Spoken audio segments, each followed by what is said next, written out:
Guitar shop owner told David Gilmour his own wiring technique was completely wrong, and that it's well documented that this approach doesn't work. Gilmour's response with his own guitar left the experts speechless. It was a crisp Saturday morning in November 2019, and the streets of Denmark Street in London's West End were buzzing with their usual weekend activity. Known as Britain's Tin Pan Alley, the historic street had been home to music shops, recording studios, and instrument dealers for over a century.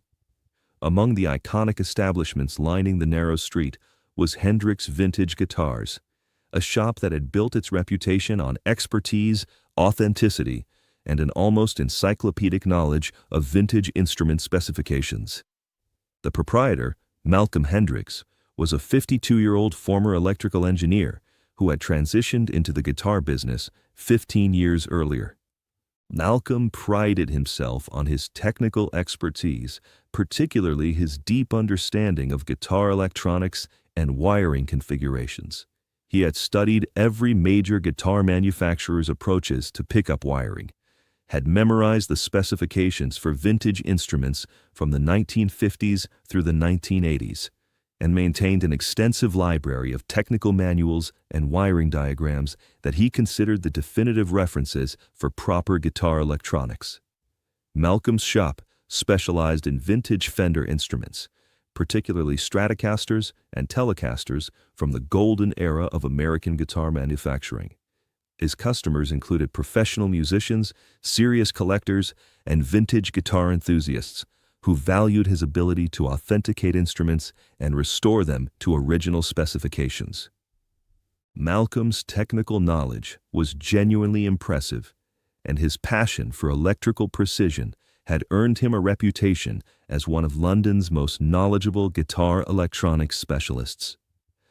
That Saturday morning, David Gilmour entered Hendrix Vintage Guitars, carrying a worn black guitar case.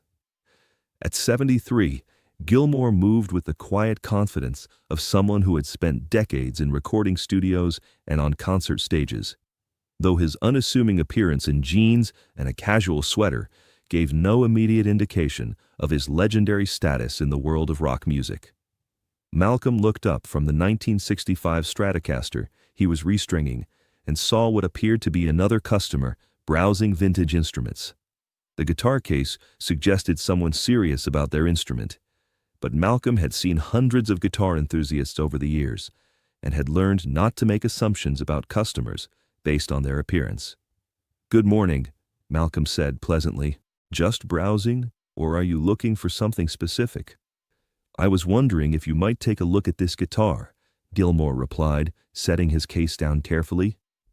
"I've been having some minor issues with the electronics, and I was told you're very knowledgeable about vintage Stratocaster wiring." Malcolm's interest was immediately piqued. Guitar electronics problems were exactly the kind of challenge he enjoyed, and the opportunity to demonstrate his expertise to a new customer was always welcome. "I'd be happy to take a look.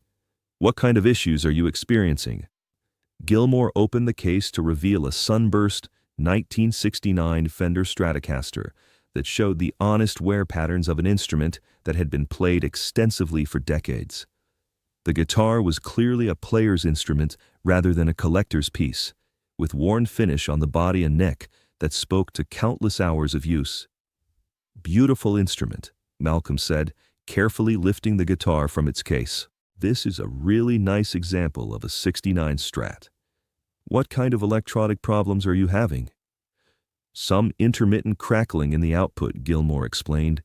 "It's not consistent, but it seems to happen when I'm switching between pickup combinations. I was wondering if it might be a wiring issue." Malcolm began his examination, first checking the visible components and then preparing to remove the pickguard to inspect the internal electronics. As he loosened the pickguard screws, he launched into what had become his standard educational presentation for customers. "The great thing about vintage Stratocasters," Malcolm began, "is that Fender had really perfected their wiring approach by 1969. They used a very specific configuration that optimized signal path efficiency and minimized noise, It's all very well documented in their technical specifications from the period. As Malcolm removed the pickguard and exposed the guitar's internal electronics, his expression changed from professional confidence to confusion, then to what appeared to be genuine concern for the guitar's previous owner. "Oh my," Malcolm said, shaking his head as he examined the wiring. "I'm afraid someone has really done a number on this guitar's electronics. This wiring configuration is completely wrong." Gilmour moved closer to see what Malcolm was looking at. "What do you mean?" Malcolm pointed to various aspects of the guitar's internal wiring with the enthusiasm of someone who had discovered a perfect teaching opportunity. "Well, first of all, the pickup selector switching has been completely modified from the original Fender specification. Someone has added additional switching options that aren't part of the documented design." He continued his analysis, growing more animated as he identified additional problems with the guitar's electronics. "The capacitor values are all wrong for this era of Stratocaster. The grounding scheme doesn't follow Fender's documented approach, and whoever did this work has used some very unconventional connections between the volume and tone controls." Malcolm looked at Gilmour with a mixture of sympathy and professional authority. "I'm afraid whoever worked on this guitar either had no idea what they were doing or was experimenting with approaches that go against everything that's well documented about proper Stratocaster wiring. This configuration would actually inhibit the guitar's natural tone and output." "Really?" Gilmour asked with genuine interest. "Absolutely," Malcolm continued, warming to his subject. "I have all the original Fender technical manuals from this period, and this wiring violates virtually every principle of proper guitar electronics. It's well documented that this approach doesn't work. It creates signal loss, increases noise potential, and prevents the guitar from achieving its optimal tonal characteristics." Malcolm retrieved a thick binder from behind his counter, filled with photocopy technical diagrams and manufacturer specifications. "Here, let me show you the correct wiring diagram for a 1969 Stratocaster. You can see how different this is from what someone has done to your guitar." As Malcolm spread the documentation across his workbench, explaining the various ways that the guitar's current wiring deviated from proper specifications, Gilmour listened with the patience of someone who had spent decades learning from technical experts in recording studios around the world. "The person who did this work," Malcolm concluded, "clearly didn't understand the electrical principles involved in optimizing guitar signal path. This is exactly the kind of modification that looks clever, but actually degrades the instrument's performance. It's all very well documented why these approaches don't work." Gilmour nodded thoughtfully. "That's very interesting. Would you mind if I played the guitar as it is now, just so I can hear what you mean about the tonal problems?" "Of course," Malcolm said, eager to demonstrate his point. "You'll immediately notice the difference from how a properly wired Stratocaster should sound. The signal will be weak, the tone options will be limited, and the overall output will be compromised." Malcolm plugged the guitar into a small Fender amplifier he kept in the shop for testing purposes. As Gilmour positioned the instrument and prepared to play, Malcolm stood ready to point out the various sonic deficiencies that the incorrect wiring would inevitably produce. What happened next would fundamentally change Malcolm's understanding of the relationship between theoretical knowledge and practical application. David Gilmour began to play, and immediately the shop was filled with one of the most recognizable guitar tones in the history of rock music. The sound that emerged from the amplifier wasn't weak or compromised. It was rich, singing, and unmistakably the voice that had defined Pink Floyd's sonic identity for decades. As Gilmour moved through various pickup combinations and demonstrated the additional switching options that Malcolm had identified as wrong, each position delivered distinct tonal characteristics that were clearly intentional and musically purposeful. The guitar didn't sound like it had problems.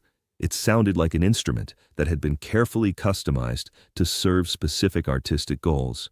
Malcolm watched in growing amazement as Gilmour effortlessly coaxed sounds from the improperly wired guitar that were more musical and expressive than anything Malcolm had heard from guitars wired according to strict factory specifications. The additional switching options weren't mistakes. They were creative modifications that provided access to pickup combinations and tonal variations that standard Stratocaster wiring couldn't achieve. As Gilmour played what Malcolm gradually recognized as fragments of Comfortably Numb and Shine On You Crazy Diamond, the technical expert found himself experiencing a profound education in the difference between theoretical correctness and practical effectiveness. "This is extraordinary," Malcolm admitted, his voice carrying a mixture of amazement and confusion. "That tone is absolutely beautiful, and those switching options are providing sounds that I've never heard from a Stratocaster before. But, according to everything I know about guitar electronics, this wiring shouldn't work this well." Gilmour smiled gently and set the guitar down. "I suppose I should explain something about this instrument. This is my personal guitar, and I did all those modifications myself over the years. Each change was made for specific musical reasons, based on sounds I was trying to achieve." Malcolm stared at Gilmour, processing this information. "You did the wiring yourself?" "Yes," Gilmour replied. "I've been modifying guitars for decades, trying to find ways to access the sounds I hear in my head. The additional switching positions allow me to blend pickups in ways that standard wiring can't, and the capacitor changes were made to shape the tone controls for my specific playing style." The magnitude of Malcolm's error was beginning to dawn on him. He had spent the last 15 minutes confidently explaining to a customer why that customer's own modifications were wrong, using documentation and theory to dismiss practical innovations that clearly worked better than the correct approaches he had been advocating. "I need to ask," Malcolm said hesitantly, "are you by any chance a professional musician?" "I'm David Gilmour," Gilmour replied simply. "I play guitar with Pink Floyd." The color drained from Malcolm's face as he realized the full scope of what had just transpired. He had just spent considerable time explaining to David Gilmour, one of the most influential guitarists in rock history and a master of guitar tone, why David Gilmour's own guitar modifications were technically incorrect and sonically inferior. "Mr. Gilmour," Malcolm stammered, "I am so incredibly sorry. I had no idea. I've been lecturing you about your own innovations. This is mortifying." Gilmour responded with the graciousness that had characterized his interactions with technical experts throughout his career. "There's no need to apologize, Malcolm. Your knowledge of standard wiring approaches is clearly extensive, and your passion for technical accuracy is admirable." "But I was completely wrong about everything," Malcolm protested. "I dismissed modifications that obviously work brilliantly, and I used documentation to argue against innovations that have clearly proven themselves in practice." "You weren't wrong about the theory," Gilmour corrected gently. "Standard Fender wiring is excellent for most applications. But sometimes musicians need to go beyond standard approaches to achieve specific artistic goals. The question isn't whether modifications follow documented procedures, it's whether they serve the music effectively." Over the next hour, what had begun as a routine service call became an impromptu masterclass in the relationship between technical knowledge and creative application. David Gilmour patiently explained his reasoning behind each modification, demonstrating how specific changes served particular musical purposes, and showing Malcolm how theoretical principles could be adapted to serve artistic vision. "The additional switching position here," Gilmour explained, indicating a modification that Malcolm had identified as particularly problematic, "allows me to access a pickup combination that gives me exactly the right sound for the verses in Money. I couldn't get that tone with standard wiring, so I had to create a way to achieve it." Malcolm found himself learning more about practical guitar electronics in one afternoon than he had absorbed in years of studying technical manuals. "Mr. Gilmour, this is incredible. You've shown me that documentation describes starting points, not limitations. all my technical knowledge was accurate, but I was using it too rigidly. Technical knowledge is crucial, Gilmour agreed, but it should serve creativity, not constrain it. The best guitar modifications combine solid technical understanding with musical intuition. You clearly have the technical foundation. Now you can think about how to apply it creatively. When David Gilmour finally left Hendrix Vintage Guitars that afternoon, he had not only solved his minor electronic issue, but had also transformed Malcolm's entire approach to guitar modification and customer service.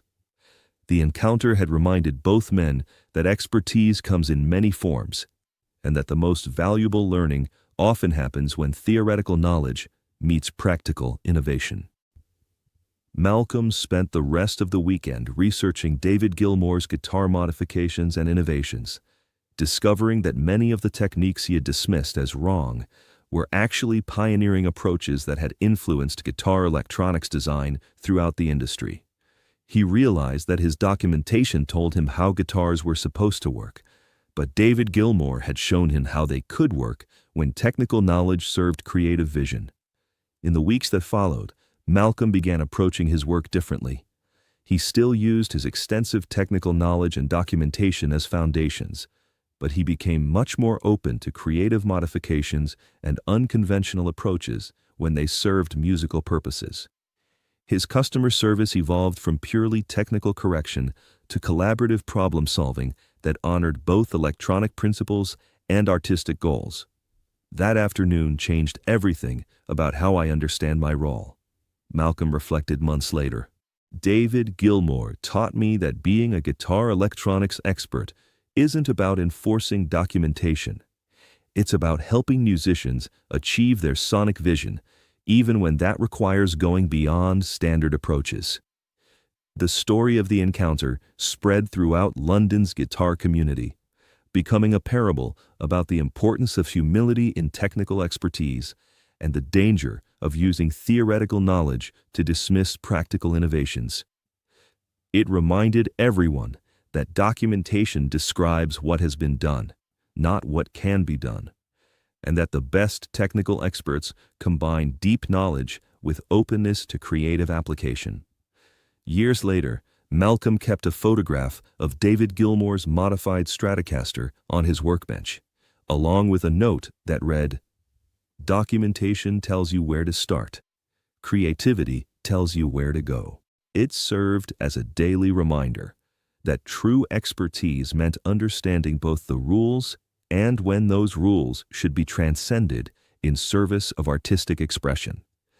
If this story of humility, learning, and the relationship between technical knowledge and creative innovation inspired you, make sure to subscribe and hit that thumbs up button. Share this video with anyone who works in technical fields where expertise should enable creativity rather than limit it. Have you ever had an expert tell you that your approach was wrong, only to discover later that your innovation actually worked better?